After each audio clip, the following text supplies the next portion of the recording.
Hello student, आज हम class 10th NCERT book से चैप्टर फर्स्ट का स्टार्ट कर रहे हैं। ये जो वीडियो है पहले चैप्टर यानी रियल नंबर वास्तविक संख्या का इंट्रोडक्शन का वीडियो है। ये वीडियो क्लास 9th और क्लास 10th दोनों के स्टूडेंट के लिए बहुत ही ज़रूरी है, क्योंकि दोनों का चैप्टर फर्स्ट चैप्टर सेम ही है।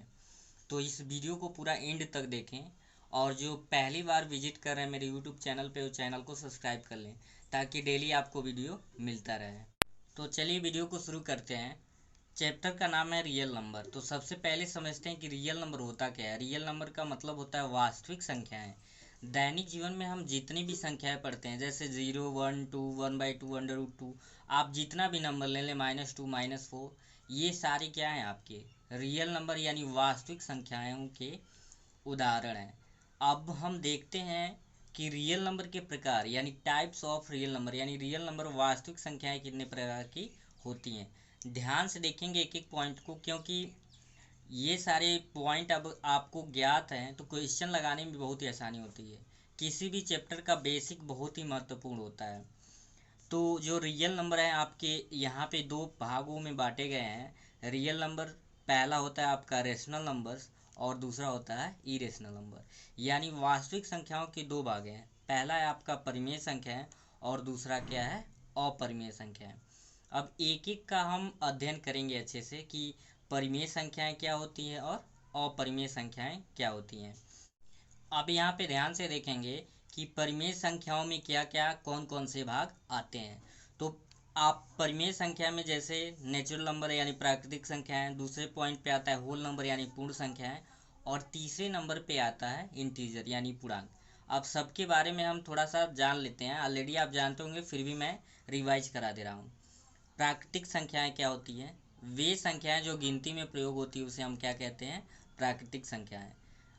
1, 2, 3, 4, 5, 6 आप काउंटिंग कहाँ से करते हैं, 1 से करते हैं, ध्यान दे दीजिएगा यहाँ पे।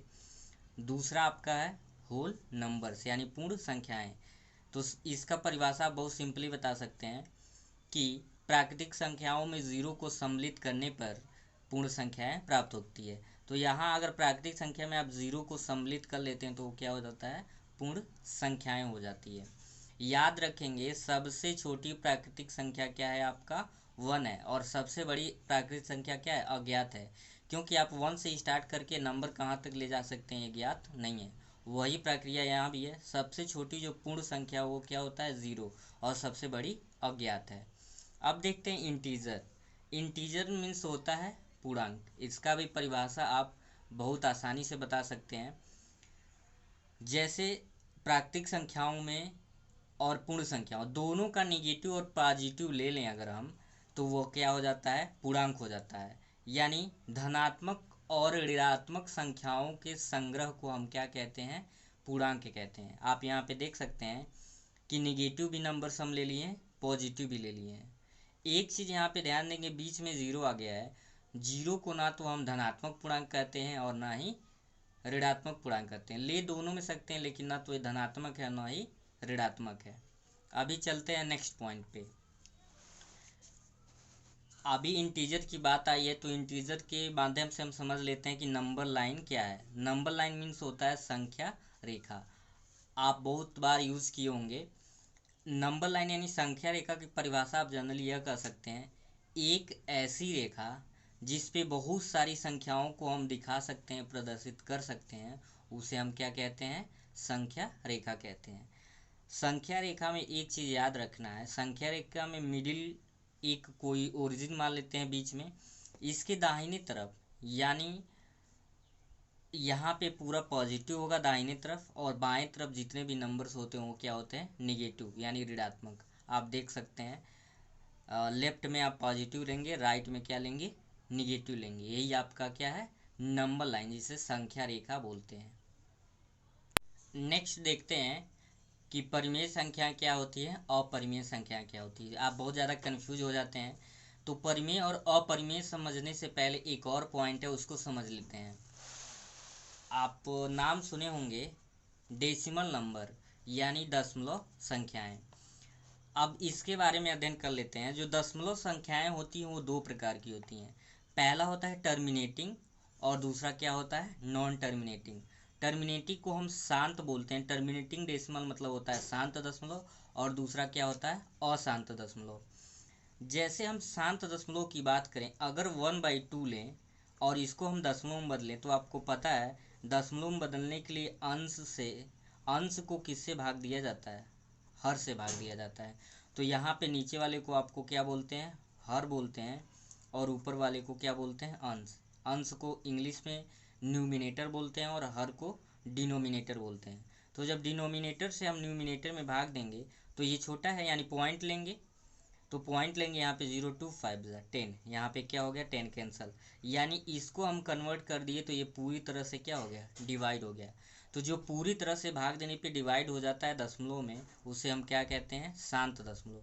और जो पूरी तरह से डिवाइड नहीं होता है, भाग देने पे पूरी तरह से कटता नहीं है दशमलव में, उसे हम क्या कहते हैं, अशांत। अब अशांत में जो होता है वो भी दो प्रकार होता है, एक रिक्यूरिंग होता है, एक नॉन रिक्यूरिंग। रिक्यूरिंग का मतलब होता है दशमलव के बाद से अगर किसी एक ही अंक का बार बार रिपीट होता है तो उसे हम क्या बोलते हैं, रिक्यूरिंग बोलते हैं। ध्यान दीजिए, जैसे 1/3 आप लीजिए, 1/3, और इसको डेसिमल बदलने के लिए आप 3 को डिवाइड करेंगे, यहाँ पे पॉइंट लेंगे, 0 बढ़ाएंगे, तो लिखेंगे 3 3 ज़ा 9, फिर 1 बचेगा, तो फिर यहाँ पे सॉरी 0 नहीं रहेगा, क्योंकि एक ही जीरो लिए है ना, 2 जीरो लेते तब यहाँ पे एक जीरो बढ़ता, तो फिर यहाँ पे जीरो ले सकते हैं पॉइंट से, 3 3 ज़ा 9, यानी इस तरीके से ये बार बार क्या होता रहेगा, आता रहेगा। तो इस प्रकार के नंबर को हम रिक्यूरिंग, यानी जो रिपीटिंग बोला जाता है, बार बार जो दोहराया जाए दशमलव बाद जो बार बार अंक आता है, उसे हम क्या कहते हैं, रिक्यूरिंग। और नॉन रिक्यूरिंग का मतलब होता है अलग अलग जो संख्या आता है, डिफरेंट डिफरेंट नंबर, जैसे √2 के बाद क्या आता है, 1.414, ऐसे ही बहुत आगे आता है। पाई की वैल्यू जैसे फिक्स नहीं होती, √3 की वैल्यू। तो जो दशमलव के बाद से अलग अलग नंबर आते हैं वो क्या बोले जाते हैं, नॉन रिक्यूरिंग।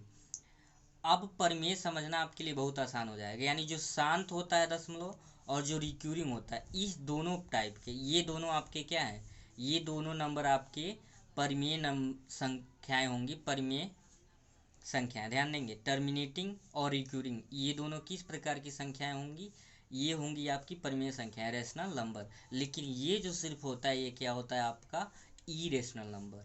कभी कभी आप कंफ्यूज हो जाते हैं कि 0.3 को हम क्यों बोलते हैं, तो रीज़न आप समझ आ गया होगा, 0.3 को हम क्यों रेशनल बोलते हैं, क्योंकि ये क्या है आपका, रिक्यूरिंग है। हम इसको, आपको याद होगा 9th में, इसे हम p/q के टर्म में कन्वर्ट कर सकते हैं। अब परिभाषा हम समझते हैं कि इरेशनल क्या होता है और इरेशनल क्या होता है। आ जाते हैं यहाँ पे परिमेय संख्या का एग्जाम्पल। परिमेय संख्या का डिफिनीशन बहुत ही आसान है, वह संख्या जिसे p/q के रूप में व्यक्त किया जा सकता है उसे हम क्या कहते हैं, परिमेय संख्या कहते हैं। डिफिनीशन एक बार और समझ लीजिए, वह संख्या जिसे p/q के रूप में व्यक्त किया जा सकता है उसे परिमेय संख्या कहते हैं, जहाँ p एवं q एक पूर्णांक है और q नॉट इक्वल टू 0।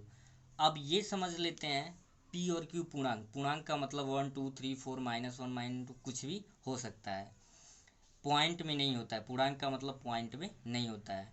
और q नॉट इक्वल टू 0 क्यों होगा, ये भी रीज़न मैं समझा रहा हूँ। उससे पहले परिमेय संख्या के एग्जाम्पल देख लें, जैसे 1/2 3/4, ये देखिए p/q के फॉर्म का है, यहाँ p/q के फॉर्म का है, इसलिए रेशनल नंबर हो गया। ये भी p/q के फॉर्म में रेशनल है। आप कहेंगे 5 कैसे, आप 5 के नीचे डिनोमिनेटर में ले सकते हैं, इसलिए p/q बन गया। अब रीज़न है कि q 0 क्यों नहीं हो सकता है। ध्यान दीजिए, अगर 1/0 लें और 0 से 1 में हम डिवाइड करें, तो अगर 0 लेंगे 0, फिर 1 बचेगा, 5 लेंगे 0 में 5 का मल्टीप्लाई करेंगे 0, यानी ये कभी डिवाइड नहीं होगा। इसका जो फॉर्म होता है इनफाइनाइट होता है। इसी रीज़न से q की वैल्यू 0 नहीं हो सकती है। आई होप आपको समझ आ गया होगा। तो इंड तक देखें, क्योंकि बहुत ही इंपॉर्टेंट होता चीज़ों को समझना, उसके बाद से क्वेश्चन इजी हो जाएगा आपको सॉल्व करने में। अब इरेशनल देखते हैं। इरेशनल नंबर्स यानी अपरिमेय संख्या, वह संख्या जिसे p/q के रूप में व्यक्त नहीं किया जा सकता है उसे अपरिमेय कहते हैं। ये आपका नॉन टर्मिनेटिंग का दूसरा वाला पार्ट था, जैसे √2 √3 पाई 0.138928, यानी ये बहुत आगे तक चला जा रहा है और कोई सेम अंक रिपीट नहीं हो रहा है। रिपीटिंग का यहाँ पे जो मतलब था, यहाँ पे ये मतलब था कि दशमलव के बाद से एक ही अंक का रिपीट होता है, उसे रिक्यूरिंग कहते हैं, यानी एक ही अंक बार बार आए। तो अपरिमेय आपको समझ आ गया होगा कि जो p/q के रूप में कन्वर्ट नहीं हो सकता। अब यहाँ पे बताइए इसे कैसे हम p/q के रूप में कन्वर्ट कर सकते हैं। मान लीजिए सपोज डैट अगर 0.5 होता है, इसे कहा जाता है कि आप p/q के फॉर्म में कन्वर्ट करिए। चूँकि ये शांत दशमलव है तो दशमलव के नीचे 1 लिखेंगे और 10 से मल्टीप्लाई कर देते थे, तो ये आपका 5/10 हो जाता है। कैंसिल करेंगे 1/2, तो ये आपका रेशनल नंबर हो गया। तो इन सारे संख्याओं को आप इस तरीके से कन्वर्ट नहीं कर सकते हैं, इसलिए क्या बोला जाता था, इरेशनल यानी अपरिमेय संख्याएं कही जाती है। अब हम चलते हैं नेक्स्ट टॉपिक पे। नेक्स्ट टॉपिक आपका है यूक्लिड डिवीजन लेमा। लेमा को हिंदी में परिमेयिका यानी यूक्लिड विभाजन परिमेयिका बोला जाता है। ये आपके पहले चैप्टर का सबसे इम्पोर्टेंट फार्मूला है, क्योंकि इसी फार्मूले पे आपके एक्सरसाइज के मैक्सिमम क्वेश्चन लगने हैं। फर्स्ट एक्सरसाइज के जो एक्सरसाइज 1.1 होगा। तो समझते हैं कि यूक्लिड डिवीजन लेमा होता क्या है। उससे पहले लेमा के बारे में जानते हैं। लेमा एक ऐसा कथन होता है जो पहले से क्या होता है, सिद्ध होता है। यूक्लिड आपके एक साइंटिस्ट थे, उन्हीं के नाम पे ये यूक्लिड डिवीजन लेमा बना है। ये आप ऑलरेडी अभी जब बताया जाएगा आप तो कहेंगे पहले पढ़ चुके हैं। अब समझते हैं, यदि a और b कोई धनात्मक पूर्णांक तथा दो अन्य पूर्ण संख्या q और r इस प्रकार हो कि a=bq+r लिखा जा सके, जहां इसका मतलब ये है कि r जो होगा 0 या 0 से बड़ा होगा, लेकिन b से क्या होगा, छोटा होगा। आपको ये ध्यान देना है कि दो पूर्णांक आपको लेना है जो धनात्मक हो, a और b। तो वहाँ पे दो और अन्य पूर्णांक q और r इस प्रकार हैं कि आप इसको a=b/q और प्लस r के टर्म में लिख सकते हैं। यही आपका जो रूल होता है वो क्या बोला जाता है, यूक्लिड डिवीजन लेमा। इस रूल को सबसे पहले किसने खोजा था, यूक्लिड ने। यूक्लिड एक बहुत बड़े मैथमेटिशियन थे, उन्होंने इस फार्मूले का इजाद किया था, खोज किया था। तो आप समझेंगे इसको, आगे मैं अभी समझा रहा हूँ। ए क्या है, बी क्या है, क्यू क्या है और आर क्या है, ध्यान देंगे। यहाँ पे ए को बोला जाता है डिवाइडेंड यानी भाज्य, बी को बोला जाता है डिविजर यानी भाजक, क्यू को बोला जाता है क्वेश्चन यानी भागफल, और आर यहाँ पे आपका क्या है, शेषफल है। इसी की सहायता से हम फार्मूला बनाते हैं, dividend equals to division into question plus reminder, यानी a=bq+r। अभी इसको एग्जाम्पल से समझते हैं, इसका मतलब क्या है। मान लीजिए कोई संख्या है 35, जिसको हम किससे भाग दे रहे हैं, 3 से भाग दे रहे हैं। तो 3 × 3 यहाँ पे कटा, कैंसिल हो गया, 5 लिखे, 3 × 1 = 3, फिर 2 बचा। यहाँ पे जो 3 है, 3 को ही हम क्या बोलते हैं, भाजक यानी डिवीजर। जिससे भाग दिया जाता है उसे हम क्या बोलते हैं, डिवीजर, और जिसमें भाग दिया जाता है उसे हम बोलते हैं डिवाइडेंट यानी भाज्य। जो भाग देने के बाद आपका बचता है उसे हम बोलते हैं भागफल यानी क्वेश्चन, और लास्ट में जो नीचे सबसे बचता है उसे हम क्या कहते हैं, रिमाइंडर कहते हैं। अब इसका इम्पोर्टेंट क्या है, इस फार्मूले का यूज़ हम कैसे करेंगे उसको ध्यान से समझते हैं। मान लीजिए यहाँ पे फार्मूला आपका था a=bq+r। मान लीजिए हम लेट कर लें, a की वैल्यू आप कुछ भी ले लीजिए, मान लीजिए 17 ले लीजिए, और b की वैल्यू क्या ले लीजिए, 2। तो अगर हम जनरली ऐसे डिवाइड करते इसको, तो 2 8 जा 16, और यहाँ पे क्या बचता, 1 बचता। यानी इसको हम लिख सकते हैं 17 ये आपका क्या वैल्यू होता है, ये b की वैल्यू, यानी सॉरी ये b का वैल्यू होता है और ये q का वैल्यू होता है। 2 × 8 और प्लस क्या लिख सकते थे, 1 लिख सकते थे। अब यहाँ पे r का इम्पोर्टेंस आ गया। आप कभी भी कोई भी क्वेश्चन सॉल्व करेंगे तो जो भाग देंगे जिस नंबर से, रिमाइंडर हमेशा उससे क्या आएगा, छोटा आएगा। मान लीजिए आप 35 में 4 से डिवाइड करिए तो 4 8 जा 32, आपका रिमाइंडर क्या बच जाएगा, 4 8 टाइम में पूरा डिवाइड तो होगा नहीं, रिमाइंडर यहाँ पे क्या बचेगा, 3। हमेशा ये याद रखेंगे कि रिमाइंडर जो बचेगा हमेशा जिससे भाग दे रहे हैं उससे छोटा ही रहेगा। यही इस फार्मूले का इम्पोर्टेंस है। तो ध्यान से सारा फार्मूला रिवाइज कर लेंगे और अच्छे से नोट बना लेंगे सारे फार्मूले के। आई होप आज के सारे टॉपिक, आज के सारे रूल जितने भी बताए गए होंगे आपको अच्छे से समझ आ गए होंगे। वीडियो कैसा लगा अपना राय कमेंट बॉक्स में ज़रूर बताएं।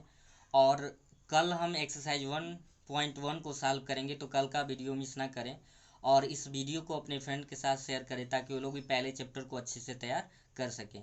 तो हम फिर मिलते हैं कल एक नए वीडियो के साथ, तब तक के लिए धन्यवाद।